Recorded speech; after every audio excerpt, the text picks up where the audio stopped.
Have you ever stumbled upon a piece of history so close to your heart that it shakes the very ground you stand on? What if a simple school project turned into a revelation that could rewrite everything you thought you knew about your family? And what if a single photograph could unlock a past so raw, so haunting, that it's been buried for decades under layers of silence? In the quiet town of Franklin, Tennessee, where the air carries the faint whisper of Civil War ghosts and the rolling hills, stretch endlessly under a sky painted with the hues of forgotten battles, a story begins to unfold, one that starts with a textbook page but ends in the deepest corners of a family's unspoken grief. There's a mystery here, hidden in the creases of an old photograph, waiting to shatter the fragile peace of a young boy's world.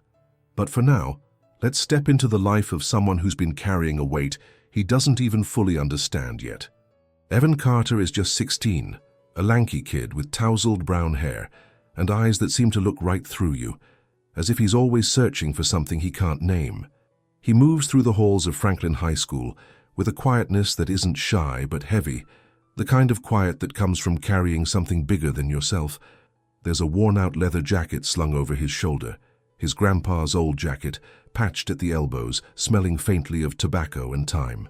He wears it like a second skin, even in the sticky heat of a Tennessee autumn, as if letting it go would mean losing a piece of himself.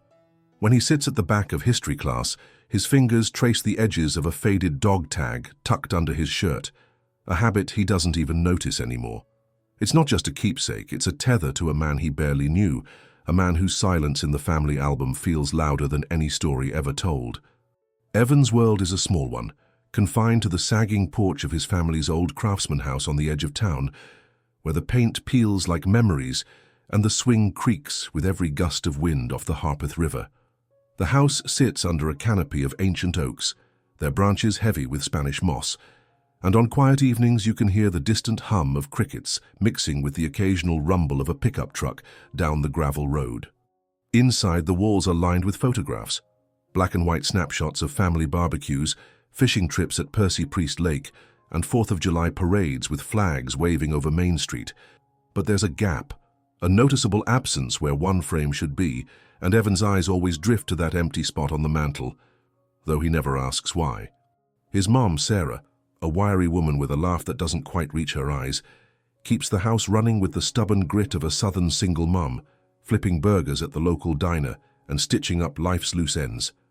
She doesn't talk about Grandpa Jack, not really, though her voice softens when Evan wears that jacket, as if she's seeing a ghost she both loves and fears. Evan's mornings start early, before the sun creeps over the smoky mountain mist in the distance. He's up at dawn, pedaling his beat-up Schwinn bike through the dewy streets of Franklin, delivering the morning edition of the Tennessean to neighbors who wave from rocking chairs on their front porches. It's a routine that keeps him grounded, the rhythmic thump of newspapers hitting doorsteps a kind of meditation, but there's a hollowness in his chest he can't shake, a feeling that something's missing, like a puzzle piece tucked under a rug somewhere in his mind. He doesn't talk about it, not to his mom, not to his best friend Caleb, who's always cracking jokes over sweet tea at Puckett's grocery and restaurant. Instead, Evan keeps it buried, like the time capsules kids used to hide in the schoolyard, hoping one day someone might dig up the truth.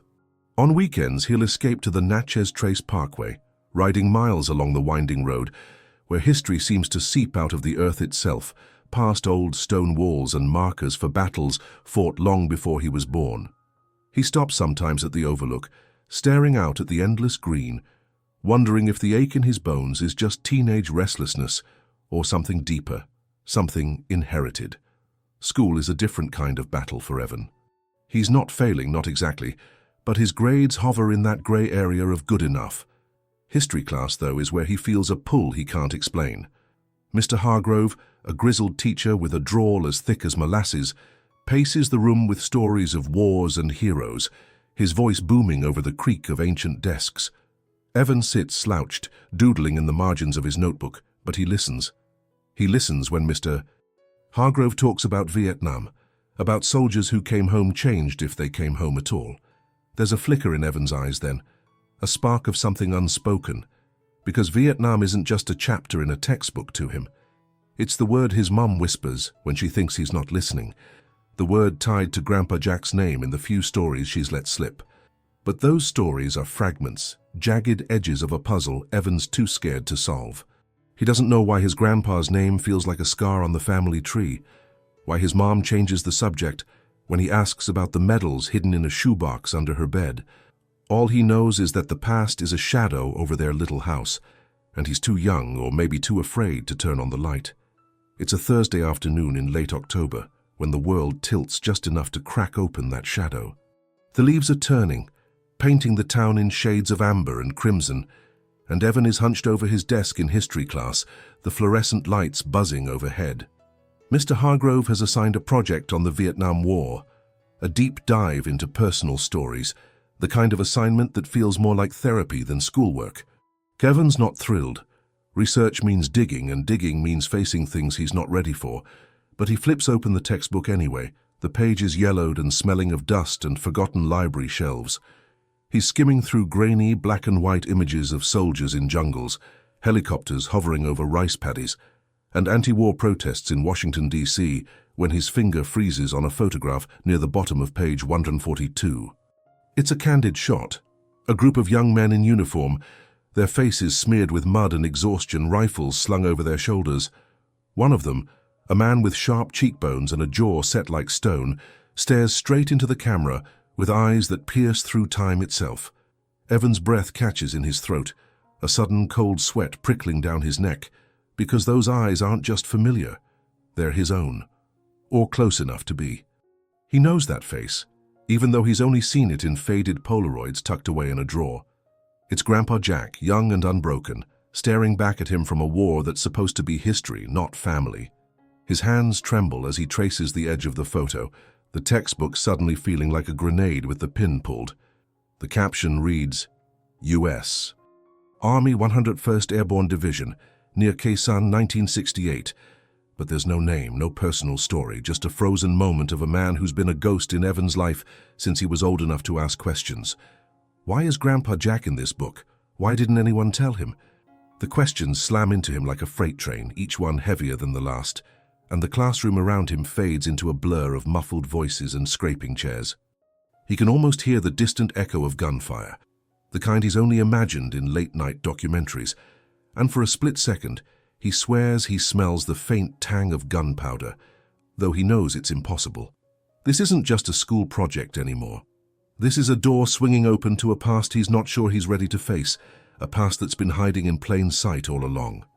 Evan slams the book shut, his heart pounding so hard it might crack his ribs, but the image is burned into his mind now. A Polaroid of pain and secrets he can't unsee. He glances at the empty spot on the wall back home, the missing frame, and wonders if this is why it's empty, if the truth was too heavy to hang where anyone could see it. The bell rings, sharp and jarring, but Evan doesn't move. He sits there, the textbook a weight in his lap, knowing that whatever comes next, there's no going back. This isn't just history, it's his history. And somewhere, buried in the silence of a war fought decades ago, is a story about his grandpa that might just break his heart, or finally set it free. Evan sat frozen at his desk long after the bell had rung, the history textbook still closed in front of him, though the image of his Grandpa Jack burned behind his eyelids like a photograph developed in acid. His chest felt tight, as if the air in the classroom had turned to lead, and his fingers instinctively reached for the dog tag under his shirt, tracing the cold metal like it could anchor him. But it didn't.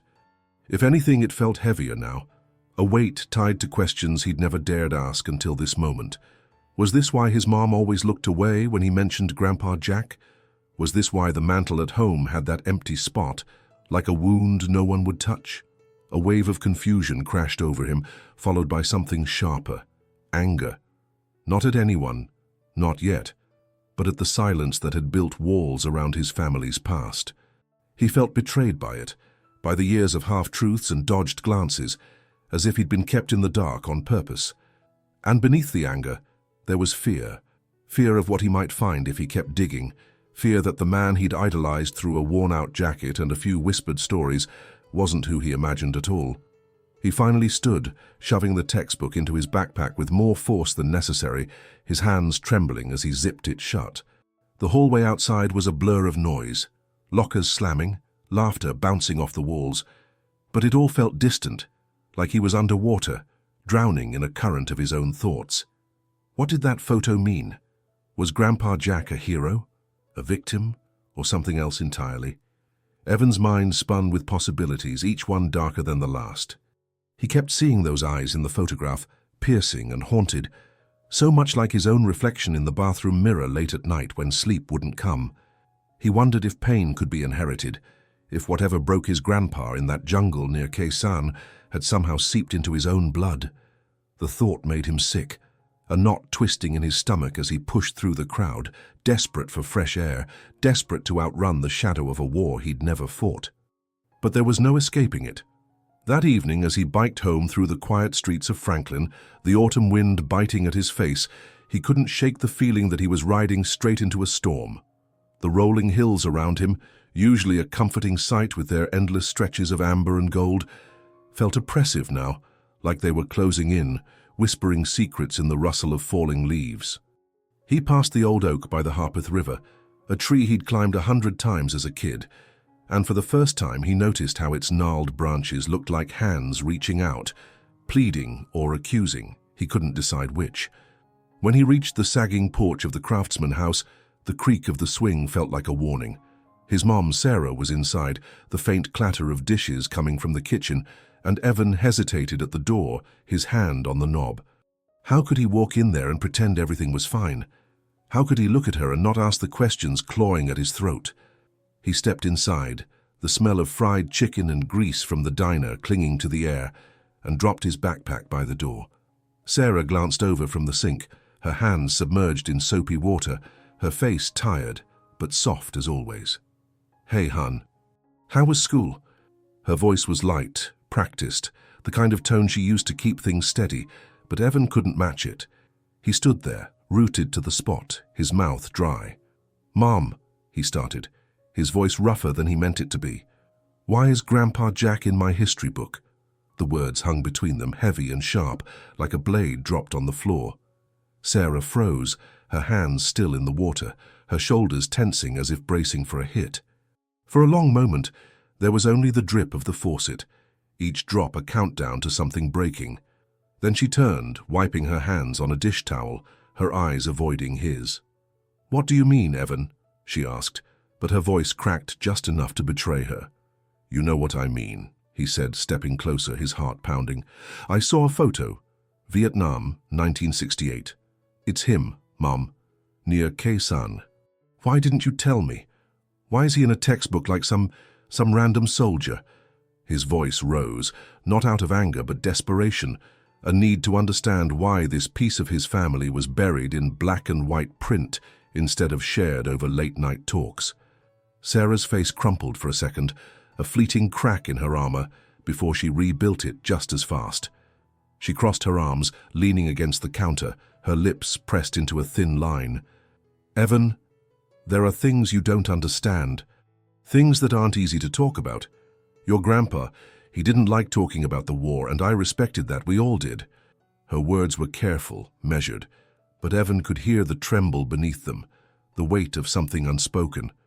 "That's not good enough," he snapped, surprising himself with the sharpness in his tone. "I'm not a kid anymore.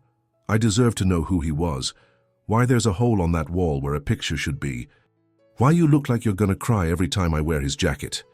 His voice broke on the last word, and he hated how vulnerable it made him feel, how much he needed her to answer. Sarah looked away, her gaze drifting to that empty spot on the mantel, and for a moment Evan thought she might open up. But then she shook her head, her jaw tight. "Not tonight, Evan. I can't." "Just drop it, okay?" She turned back to the sink, her movements jerky, shutting him out as effectively as if she'd slammed a door in his face. He stood there, his breath shallow, feeling like the ground had shifted beneath him. The anger came back then, hotter this time, mixed with a stinging sense of rejection. He wanted to yell, to demand answers, but the look on her face, part pain, part fear, stopped him. Instead, he grabbed his backpack and stormed upstairs, the old wooden steps groaning under his weight. In his room, he sat on the edge of his bed, staring at the leather jacket slung over a chair. It didn't feel like a comfort anymore. It felt like a lie, a costume hiding something ugly. He pulled the dog tag out from under his shirt, running his thumb over the engraved letters, Jack Carter, U.S. Army, and wondered what kind of man could carry so much silence that it suffocated even the people who loved him. Sleep didn't come that night. Evan lay awake, the moonlight slicing through the curtains, his mind a tangle of half-formed memories and imagined horrors. He thought about the stories Mr. Hargrove told in class, about soldiers coming home hollow, about families torn apart not by bullets, but by the ghosts they brought back. Was that what happened to Grandpa Jack? Was that why his mum couldn't look him in the eye when he asked? The questions gnawed at him, each one a splinter under his skin, until the first light of dawn crept through the window. He knew he couldn't leave it alone, no matter how much it hurt. If his mum wouldn't talk, he'd find answers himself, even if it meant digging into a past that might bury him. The next day, after a tense, silent breakfast, where neither he nor Sarah spoke more than a handful of words, Evan rode his bike to the Franklin Public Library instead of school. The building, a red brick relic from the early 1900s, sat in the heart of downtown, its arched windows and weathered columns a quiet monument to history itself. Inside, the air smelled of old paper and dust, and the librarian, Mrs.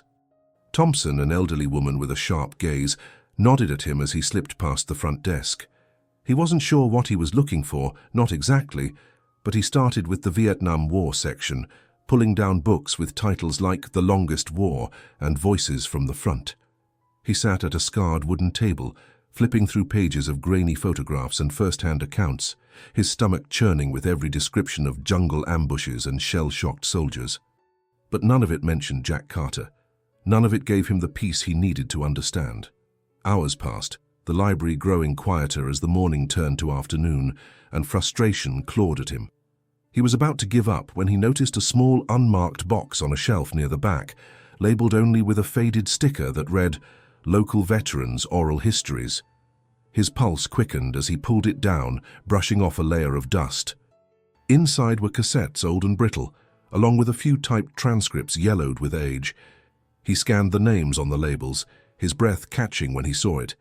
Jack Carter, Interview, 1982. His hands shook as he carried the transcript to the table, his mind screaming at him to stop, to put it back, to leave the past alone. But he couldn't. He opened the folded pages, the paper crinkling under his fingers, and began to read. The words hit him like a punch. Grandpa Jack's voice, or at least a version of it captured by some long-forgotten interviewer, spoke of Khe Sanh, of weeks under siege, of friends lost in explosions that still echoed in his dreams years later.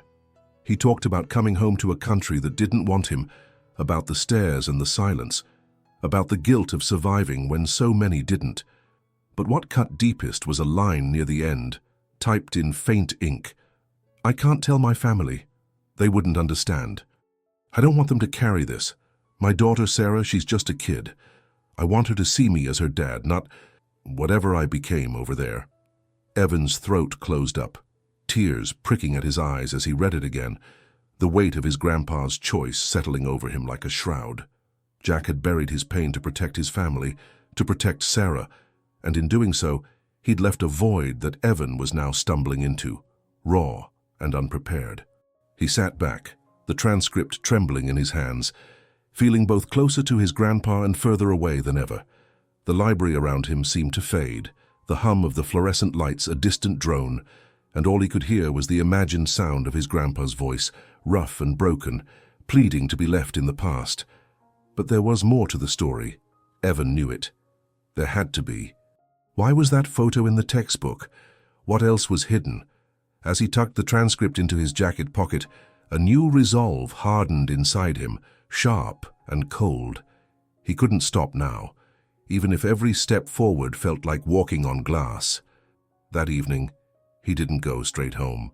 Instead, he rode out to the Natchez Trace Parkway, a historic trail winding through Tennessee's countryside, its ancient path a reminder of journeys taken long before his time. The sun was setting, painting the sky in streaks of orange and purple, and Evan stopped at an overlook, the vast green expanse of the Cumberland Plateau stretching out below.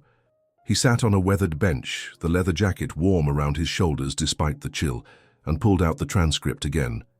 Reading it here with the wind whispering through the trees and the faint hum of history in the air felt right somehow, like he was closer to understanding.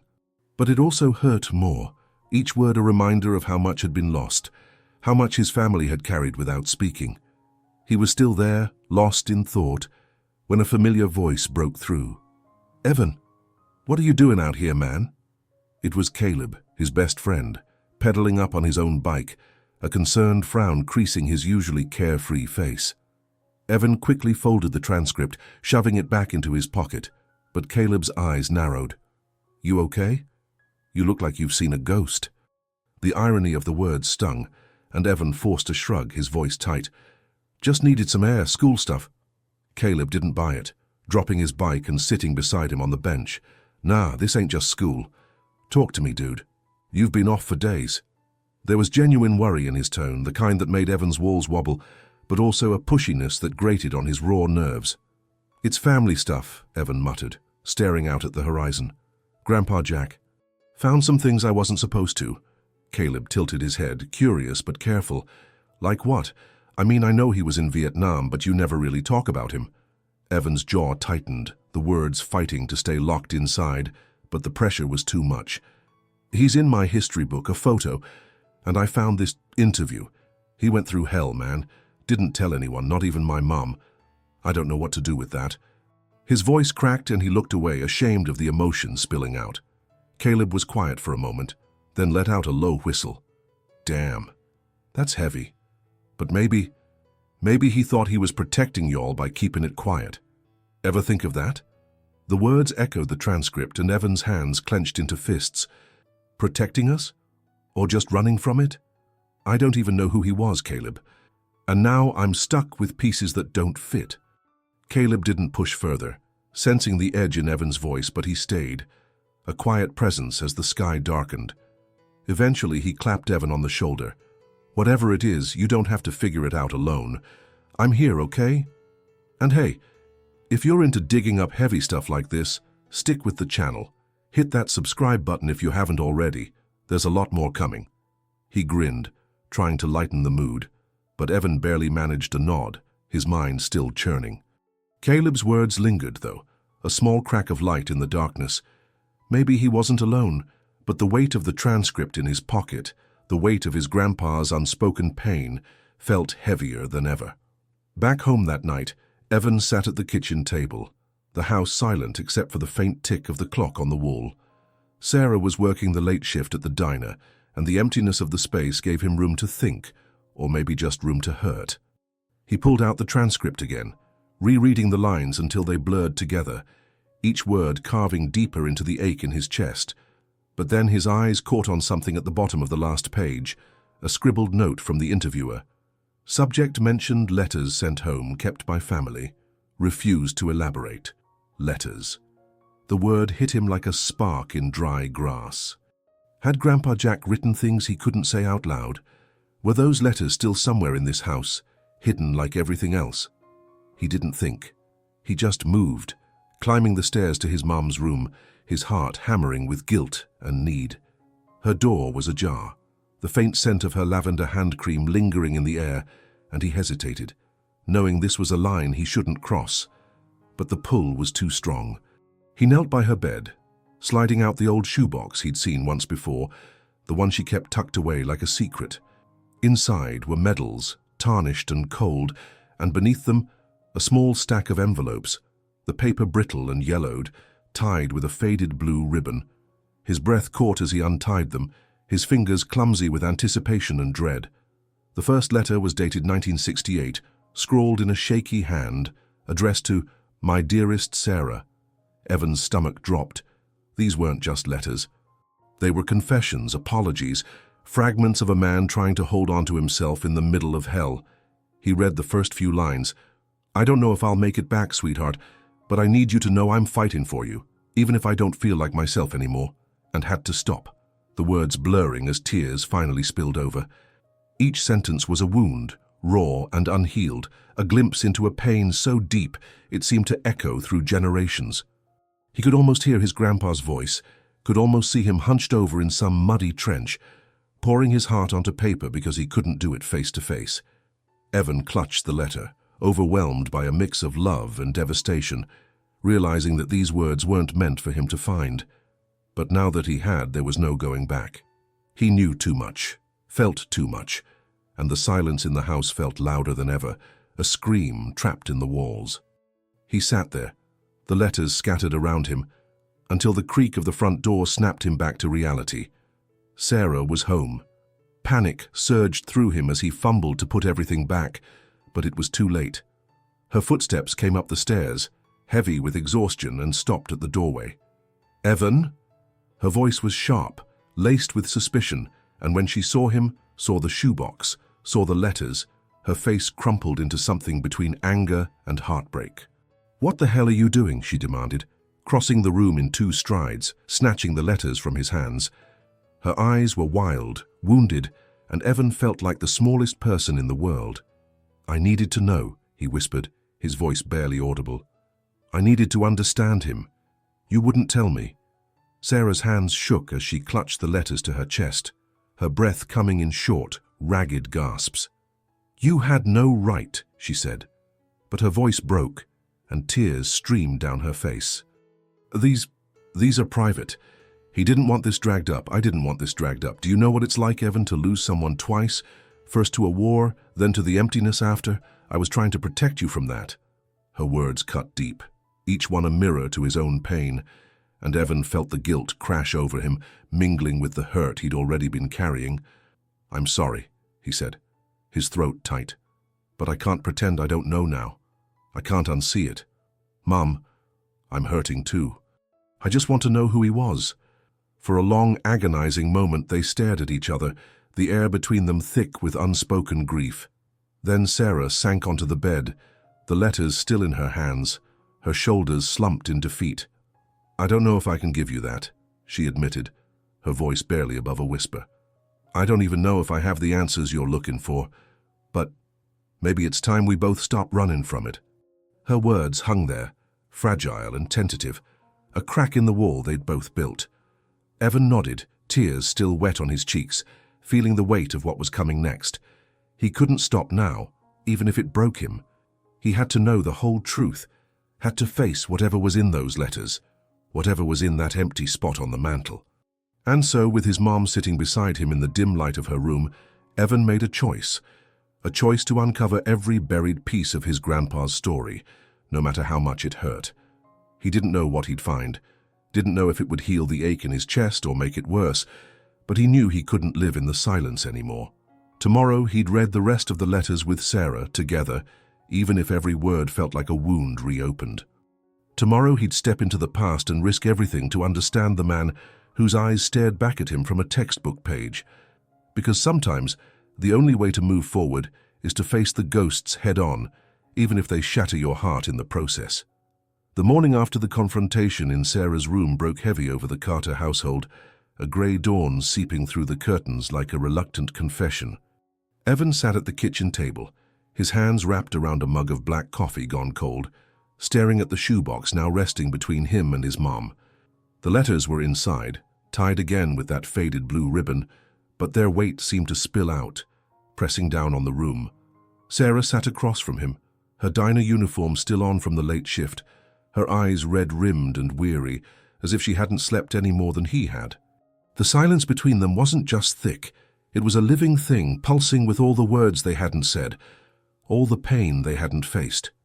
But last night, in that raw, broken moment on her bed, they'd made a silent pact. No more running. Today, they would read the letters together, peel back the layers of Grandpa Jack's buried truth, even if it shattered them both. Evan's stomach twisted as Sarah reached for the box, her fingers hesitating before untying the ribbon. "Are you sure?" she asked, her voice a fragile thread, her eyes searching his for an out, a way to turn back. He nodded, though every nerve in his body screamed to stop, to shove the box back under the bed, to keep the ghosts locked away. "I have to know, Mom, we both do." His words were steady, but inside fear clawed at him. What if these letters revealed something worse than he'd imagined? What if the man he'd worn on his shoulders in that leather jacket wasn't a hero, but a stranger broken beyond recognition? The tension coiled tighter as Sarah pulled out the first envelope, her hands trembling, the paper crinkling like dry leaves underfoot. She unfolded it, her breath catching, and began to read aloud in a voice that wavered between strength and collapse. "My dearest Sarah," she started, and Evan felt the words hit his chest like a fist, the same opening he'd glimpsed last night now amplified in his mom's cracked tone. Grandpa Jack wrote of the jungle, of the endless rain that soaked through his boots and his soul, of nights where the silence was worse than the gunfire because it left room for guilt to creep in. He wrote of a friend, a boy not much older than Evan who took a bullet meant for him, and how he could still hear the kid's last gasp when he closed his eyes. Each sentence was a wound, raw and seeping, and Evan's hands clenched on the table, his knuckles white as he fought the urge to bolt from the room. Sarah's voice broke on a line about coming home, about standing in the airport in Nashville, still in uniform, and seeing a woman spit at a soldier beside him. "I didn't know how to be your dad after that," Jack had written. "I didn't know how to be anything but a shell." Sarah stopped, her face crumpling, tears slipping down her cheeks, and Evan realized he was crying too, the salt stinging his eyes as the ache in his chest grew sharper, heavier, until he thought it might suffocate him. They read on, letter after letter, each one a deeper cut into a past neither of them had lived, but both carried. Jack's words painted a man haunted by survival, by choices made in split seconds under a sky torn apart by war. He wrote of hiding his nightmares from Sarah as a little girl, of smiling through gritted teeth at family dinners while his hands shook under the table. One letter mentioned the photo, the one Evan had found in the textbook, a moment captured near Khe Sanh when he'd thought it was over, when he'd looked into a camera lens and seen only the void staring back. "If you ever see that picture, sweetheart," Jack wrote, "don't think of me as brave. I was just trying to make it to the next day for you." Evan's breath hitched, the weight of that confession slamming into him, the image of his grandpa's piercing eyes in that grainy print, now forever tied to this desperate plea. The tension in the room was unbearable now, a taut wire stretched to snapping as they reached the final letter, dated just before Jack's return in 1969. "I'm coming home soon," it read, "but I don't know if I'm bringing all of me back. Forgive me if I can't look you in the eye sometimes. It's not you. It's the pieces I left behind."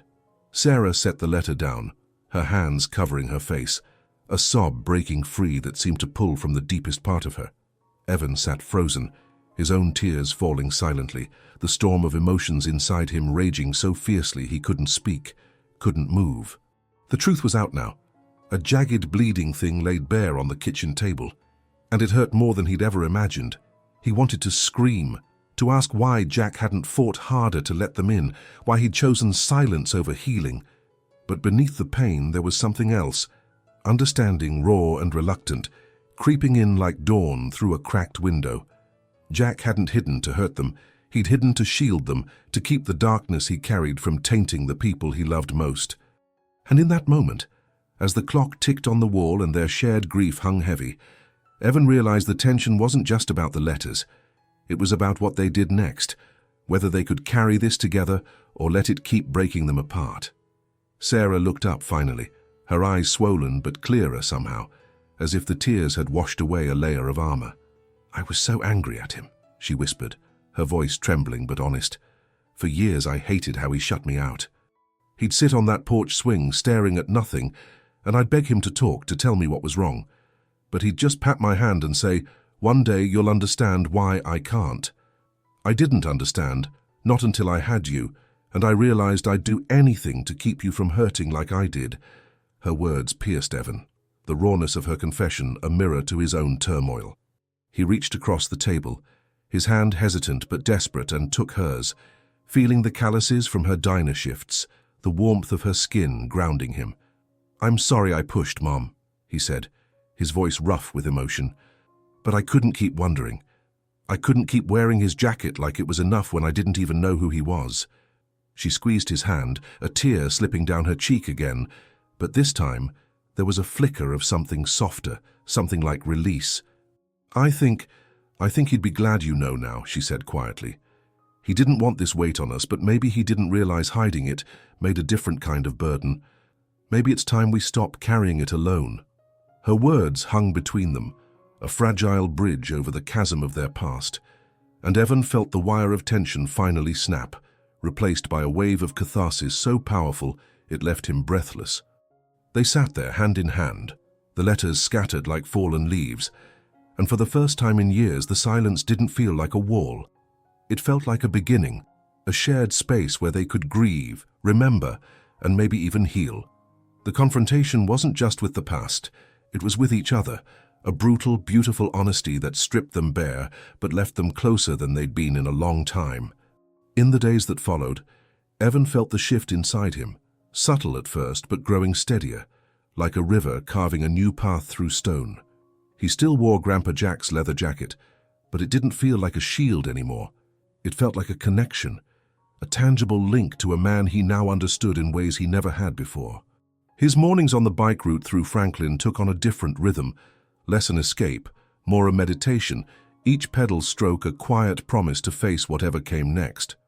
At school, he threw himself into the Vietnam Project with a purpose he hadn't felt before, typing up pages not just about the war but about Jack.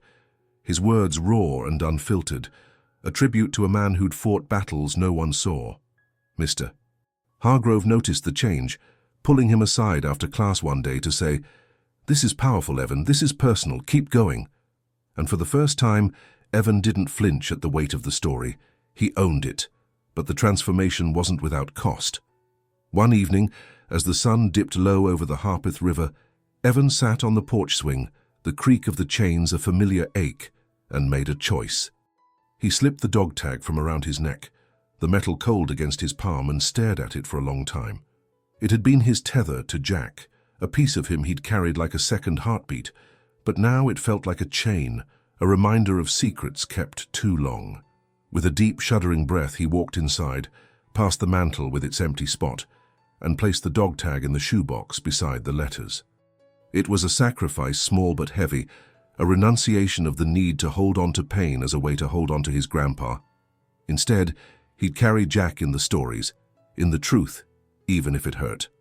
When Sarah came home that night and saw the box, saw the dog tag nestled there, she didn't say a word, just pulled him into a tight, wordless hug, and he knew she understood. The final piece fell into place a week later, on a crisp Sunday morning when the air smelled of frost and fallen leaves. Evan and Sarah drove out to the Franklin Cemetery, a quiet expanse of rolling hills dotted with weathered headstones, where Jack had been laid to rest years before Evan was old enough to remember the funeral. They carried a small framed copy of that textbook photo, the one from Khe Sanh, now no longer just a haunting image but a piece of their story. At Jack's grave, a simple granite marker engraved with his name and service dates, they knelt together, the damp earth soaking through their jeans. Sarah traced the letters of his name with a trembling finger, her voice soft as she whispered, "We see you, Dad. All of you." Evan set the frame against the stone, the glass catching the faint November sun, his grandpa's young, haunted face staring back at them, not with judgment, but with something like peace. It was a powerful, quiet moment, a closing of a chapter written in pain but sealed with love. The photo a testament to a man who'd fought to come home, even if he'd never fully arrived. As they stood to leave, Evan lingered a moment longer, his breath fogging in the cold air, his eyes on the horizon where the Smoky Mountains rose like silent guardians. He thought about time, about how it bends under the weight of war, fracturing families in ways that take generations to mend. He thought about silence, how it can protect but also destroy, and about healing, how it doesn't erase the scars but teaches you to live with them. War steals more than lives. It steals stories, steals the chance to say goodbye, to say I understand. But standing there beside a grave no longer shrouded in mystery, Evan felt a flicker of hope, a belief that maybe, just maybe, you can reclaim those stolen pieces if you're brave enough to look for them. Turning to walk back to the car, his arm brushing against Sarah's as they moved in step, Evan felt the ache in his heart shift, not gone, but bearable, a companion rather than a cage. And as the wind rustled through the cemetery oaks, carrying whispers of battles fought and burdens laid down, he knew this wasn't the end of their story, but a new beginning, one built on truth instead of shadows. If this journey, this raw, painful uncovering of a past long buried, has touched something in you, let us know in the comments. Write, "I believe in healing," if you feel it too. Share this story with someone who might need to hear it today, someone who's carrying their own silent weight. And if you want to stay with us for more stories that cut deep but lift you up, hit that subscribe button. We've got so much more to tell, and we'd be honored to have you along for the ride.